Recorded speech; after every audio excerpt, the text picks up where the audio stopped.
بسم اللہ الرحمن الرحیم اللہم یا رحمن یا رحیم ویا ارحم الراحمین وصلی علی من ارسلتہ رحمتا للعالمین۔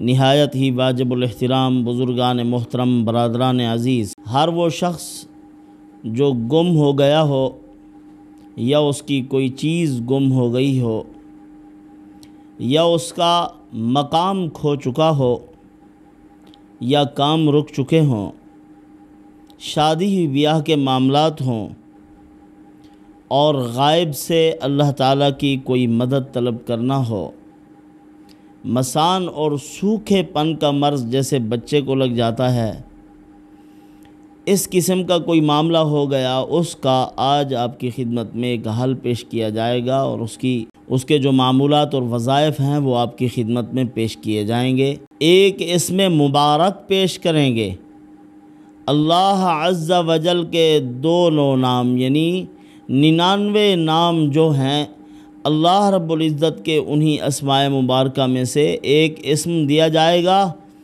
اور اسی طرح ایک درود پاک 70 مرتبہ رات کو سوتے ہوئے آپ اس کو پڑھ لیں۔ کوئی چیز بھی آپ کی گم ہے تو اللہ اس کو لوٹا دیں گے، گم ہونے کے ساتھ ساتھ گمراہ ہے تو اللہ اس کو راہ راست پر لگا دیں گے۔ اور اس کے ساتھ ساتھ ایک دعا بھی ہے حسن حسین میں، بڑی زبردست دعا، وہ بھی آپ کی خدمت میں پیش کی جائے گی۔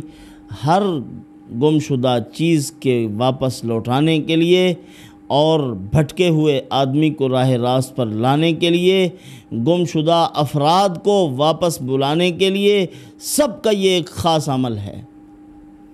سب سے پہلے جو اللہ عز و جل کا نام ہے یا معید، یا معید، اس کے بے شمار خواص ہیں۔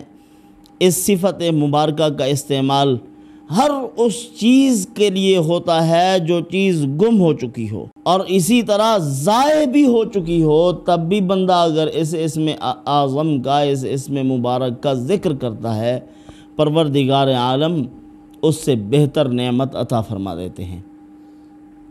راہ راست سے بھٹکے ہوئے لوگوں کے لیے بھی یہ زبردست عمل ہے۔ اللہ رب العزت ایسے آدمی کو جو خود یہ عمل کرے، ایک آدمی وہ ہوتا ہے جس کو احساس ہوتا ہے کہ میں غلط راستے پر ہوں، وہ بھی اگر یا معید اور یا حمید پڑھتا رہے، پانی پر دم کر کے پیتا رہے، اس کے اندر جو نفس کے اندر آلائشیں ہیں، گندگیاں ہیں، اللہ پاک ان گندگیوں اور گناہوں کی اس کے قلب میں نفرت پیدا کر دیں گے، راہ راست پر آنا شروع ہو جائے گا، دن بدن روحانی ترقی نصیب ہوگی، بشرطے کہ احساس ہو۔ ایک مرتبہ حضرت اسرافیل علیہ السلام نے لوح محفوظ میں دیکھا، وہاں لکھا ہوا تھا کہ ایک شخص، ایک بندہ 80,000 سال تک اللہ پاک کی عبادت کرے گا، پھر بھی مردود ہو جائے گا، اللہ پاک اس کی ساری عبادت کو رد کر دیں گے۔ اسرافیل علیہ السلام رونے لگ گئے کہ کیا معلوم وہ میں نہ ہوں۔ ان کے رونے کی آواز جب فرشتوں کے کانوں میں پہنچی تو وہ پوچھنے لگے کہ آپ کیوں رو رہے ہیں؟ اللہ کے اتنے بڑے فرشتے ہیں، آپ بڑی بڑی خدمات آپ کے سپرد کی گئی ہیں، آپ بھی رو رہے ہیں؟ تو انہوں نے بتلایا کہ میں رو اس لیے رہا ہوں، میں نے لوح محفوظ میں جھانکا ہے، وہاں لکھا ہوا تھا کہ 80,000 سال تک ایک بندہ عبادت کرے گا، اللہ پاک اس کی ساری عبادت کو رد کر دیں گے۔ میں سوچ رہا ہوں شاید وہ میں نہ ہوں۔ وہ جو جتنے فرشتے تھے وہ بھی رونے لگ گئے، یعنی ہر ایک کو یہ خدشہ ہوا کہ کہیں میں نہ ہوں، یہ معاملات میرے ساتھ نہ ہو جائیں۔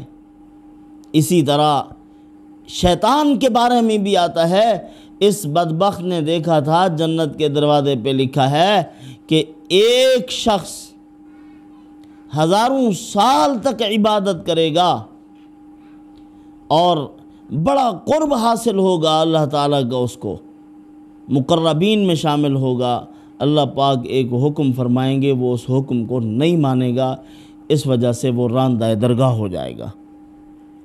شیطان نے اللہ تعالیٰ سے اجازت مانگی کہ اے پروردگار، اگر آپ کی اجازت ہو تو ایسے بدبخت پر میں لعنت بھیجتا رہوں جو آپ کا حکم نہ مانے۔ یعنی اپنے آپ کو بھول گیا۔ وہاں فرشتے، اللہ کے مقرب فرشتے رو رہے ہیں کہ کہیں ہم نہ ہوں، اور یہاں یہ کیا کہہ رہا ہے کہ مجھے اجازت دیجئے میں اس پہ لعنت بھیجتا رہوں۔ اللہ تعالیٰ نے فرمایا ٹھیک ہے، بھیجتے رہو، اور 1000 سال تک یہ مردود اپنے اوپر لعنت کرتا رہا، اور وہی اپنے اوپر لعنت کر رہا ہے، جبکہ اللہ تعالیٰ نے اس کو بڑے بڑے مقامات عطا فرمائے تھے۔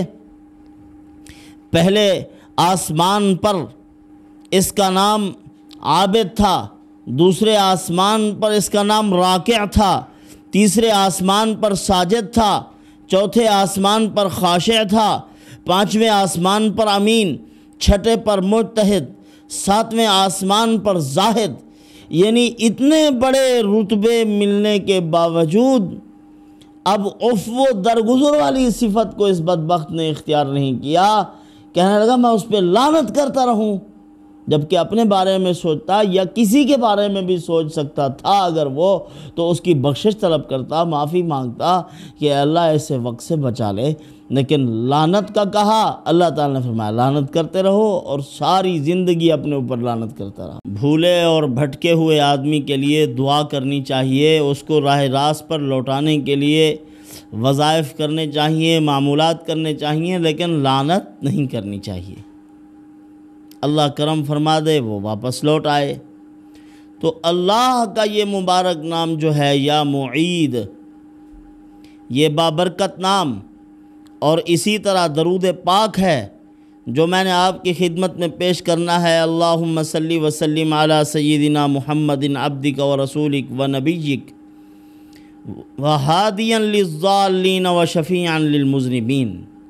یہ درود پاک گم شدہ چیز کی واپسی کے لیے بہت مجرب ہے، گم شدہ اشخاص و افراد کی واپسی کے لیے بھی بہت مجرب ہے۔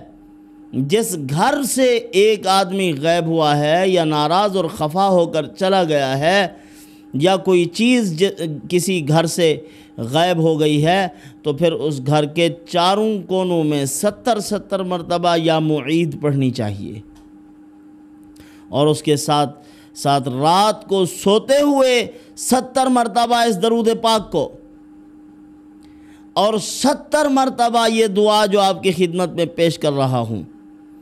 اللہم راد الضالہ وہادی الضلالہ انت تہدی من الضلالہ اردد علی ضالتی بقدرتک وسلطانک فإنہا من عطائک وفضلک۔ یہ مبارک دعا پڑھنی چاہیے، تو جو چیز بھی گم ہو گئی اللہ پاک اس کو لوٹا دیں گے۔ اسی طرح آدمی کا مقام و مرتبہ اگر کھو چکا ہے، ایک آدمی کسی بڑے عہدے اور منصب پر تھا، اس کا اونچا مقام تھا، لیکن کسی کے حسد کی وجہ سے، کسی کے بغض اور غیظ و غضب کی وجہ سے اس کو وہاں سے نیچے اتار دیا گیا۔ اب وہ اسی مقام پر اگر پہنچنا چاہتا ہے، اس کو چاہیے کہ 12,000 مرتبہ یا معید پڑھنے کا اہتمام کرے روزانہ۔ تو یہ پڑھتا رہے گا، پروردگار عالم چند دنوں میں اس کا فیصلہ فرما دیں گے، جہاں سے اترا تھا اسی مقام پر پہنچا دیں گے۔ یہ قرآنی دعا ہے، تو رسول اللہ صلی اللہ علیہ وسلم کی ذات اقدس کے لیے اگر کوئی آدمی اس دعا کا سہارا لیتا ہے، اللہ رب العزت کی ذات عالی سے مانگتا ہے، تو اللہ رب العزت اس کو بھی اس کے جو مقام جو اس کا کھو چکا ہے اس مقام پر پہنچا دیں گے۔ وہ دعا کیا ہے؟ عَسَىٰ أَن يَبْعَثَكَ رَبُّكَ مَقَامًا مَحْمُودًا۔ یہ سورۃ بنی اسرائیل کی آیت مبارکہ ہے، اس کو پڑھے، اللہ رب العزت اس کے مقام میں استحکام پیدا کر دیں گے، جو عزت ہے وہ برقرار رہے گی۔ اسی طرح اگر کسی کے کام رکے ہوئے ہیں، تعمیر ہو رہی تھی رک گئی ہے، یا ترقی ہو رہی تھی وہ رک گئی ہے، تو پھر اس کو چاہیے کہ اسی اسم مبارک کو 551 مرتبہ پڑھے۔ اور یاد رکھیں یہ رجعت کا جو خوف ہے یہ اکثر طور پر اہل دل اہل اللہ کا پیدا کیا ہوا نہیں ہے۔ ہمارے حکیم الامت مجدد الملت حضرت مولانا اشرف علی تھانوی رحمۃ اللہ علیہ یہ عمل کی اجازت کے بھی قائل نہیں تھے۔ میں اجازت کا کیا مطلب ہے؟ حضرت میرے لیے دعا کر دیجئے اللہ اس عمل میں برکت پیدا فرما دیں، یہ اجازت ہے۔ باقی یہ سمجھ لینا کہ بغیر اجازت کے عمل کرنا ہی جائز نہیں ہے، وہ قرآنی عمل ہے، وہ اسماء حسنہ میں سے ہے، یا وہ عمل احادیث طیبہ سے ثابت ہے، رسول اللہ صلی اللہ علیہ وسلم کی مسنون دعائیں ہیں، بغیر اجازت کے ان کو پڑھنا بالکل ٹھیک ہی نہیں ہے۔ یہ سمجھنا یہ اعتقاد کی کمزوری ہے، عقیدے کی کمزوری ہے۔ یاد رکھیے پھر عمل کے اندر اثر برقرار نہیں رہتا، یہ فساد عقیدہ ہے، عقیدے کی خرابی ہے۔ اپنے عقیدے کو ٹھیک کرو، اللہ رب العزت کی ذات عالی سے مانگا کرو جو عمل کرنا چاہتے ہو۔ بار بار ہم نے پہلے بھی کہا ہے اور اکثر ہدایات دیتے رہتے ہیں، عمل کو کرو، ایک محدود تعداد میں کرو، اللہ کا فضل مانگو۔ یہ نہیں کہ وہ تسبیح اٹھا لو 1000 مڑکے والی اور پھر اس کو 1000 دانے والی تسبیح کو اپنے گلے میں ڈال لو اور سارا دن لگے رہو۔ اللہ رب العزت کسی کو مشقت میں نہیں ڈالنا چاہتے۔ احکام الہیہ کو پورا کرو، حدود اللہ کے اندر رہو، زیادہ مشقت اختیار کرنے کی ضرورت نہیں ہے کہ عمل کرتے کرتے الٹے لٹک جاؤ۔ اس طرح کے اللہ رب العزت نے نہ کوئی شرائط لگائے ہیں، نہ اس قسم کی کوئی پابندیاں ہیں۔ ایک ٹانگ پہ کھڑے ہو کے دریا کے درمیان میں، اور وہ بالکل سخت سردی کے مہینوں میں آپ نے عمل کرنا ہے، وہاں دریا کے درمیان میں ڈوب مرو گے اگر ایک ٹانگ پہ عمل کرو گے تو۔ یہ حال ہے۔ ایک عامل، جھوٹے عامل سے میں نے پوچھا تھا، جناب آپ کے معمولات کیا ہیں، کیا کرتے ہو، کیا پڑھتے ہو؟ تو وہ ایک بہت بڑے آدمی کا علاج کرنے آیا بیٹھا تھا، تو میرا ان کے ساتھ دوستانہ تھا، تو پیشے کے شعبے کے طور پر تو میں نے اپنایا ہی نہیں، ہمارے اپنے معاملات ہیں زندگی کے، پڑھنا پڑھانا، مصروفیات۔ تو خیر اس نے کہا کہ میں نے بڑے چلے کاٹے ہیں۔ میں نے کہا کون سے چلے کاٹے؟ ہماری سرے کی زبان میں ہے پوہ مہینہ، ایک سخت سردی کا مہینہ آتا ہے دسمبر کے مہینے میں، سخت سردی۔ اسی سردی میں کہا کہ میں دریا کے اندر کھڑا ہوا پانی میں، اور ایک ٹانگ پر کھڑا ہو کر ساری رات وہاں عمل کرتا تھا۔ میں کہا مول صاحب آپ ڈوب بھی نہیں مرے وہاں، اور سردی بھی نہیں لگی آپ کو، فالج ہو جاتا آپ کو، کوئی نقصان ہو جاتا، اور اتنی ٹھنڈے پانی میں سمجھ سے باہر ہے کہ آپ کیسے کھڑے رہے۔ اللہ تعالیٰ جب برکت عطا فرما دیتے ہیں بندے کی دعاؤں سے، انسان کی طلب پر اللہ پاک فیصلے فرما دیتے ہیں۔ ضروری نہیں ہے کہ اس قسم کے عمل کرو گے تو عمل میں تاثیر پیدا ہوگی۔ اگر مشقت نہیں ہے عمل میں، لوگ یہی سمجھتے ہیں، الٹا سیدھا کر کے پریشان کن عمل بتا دیا جائے تو سمجھتے ہیں کہ بڑا زبردست عمل دیا ہے عمل صاحب۔ اگر سیدھی سادھی قرآنی آیات پیش کی جائیں، 5-7 مرتبہ کہنے کا کہہ دیا جائے، کہتے ہیں وہ یہ نہیں، یہ کوئی عمل ہے معاذ اللہ۔ عمل کرنے پہ آؤ تو بسم اللہ الرحمن الرحیم سب سے بڑا عمل ہے، نہ کرنے پہ آؤ جو کچھ بھی کرتے رہو تو کوئی بھی عمل نہیں ہے۔ اعتقاد اگر ہٹ گیا ہے تو پھر کیا اثر رہے گا؟ تو ایسے مکار لوگوں کے عادات پر، ان کے یعنی طریقہ کار پر نہیں چلنا چاہیے۔ شیطان نے کہا اے اللہ تو نے پیغمبر بھیجے ہیں، نبی بھیجے ہیں، کتابیں نازل فرمائی ہیں، اولیاء علماء صلحاء بھیجے ہیں لوگوں کی ہدایت کے لیے، ان کی ترغیب کے لیے، مجھے آپ نے کیا دیا ہے؟ میں کس راستے سے لوگوں کو گمراہ کروں گا؟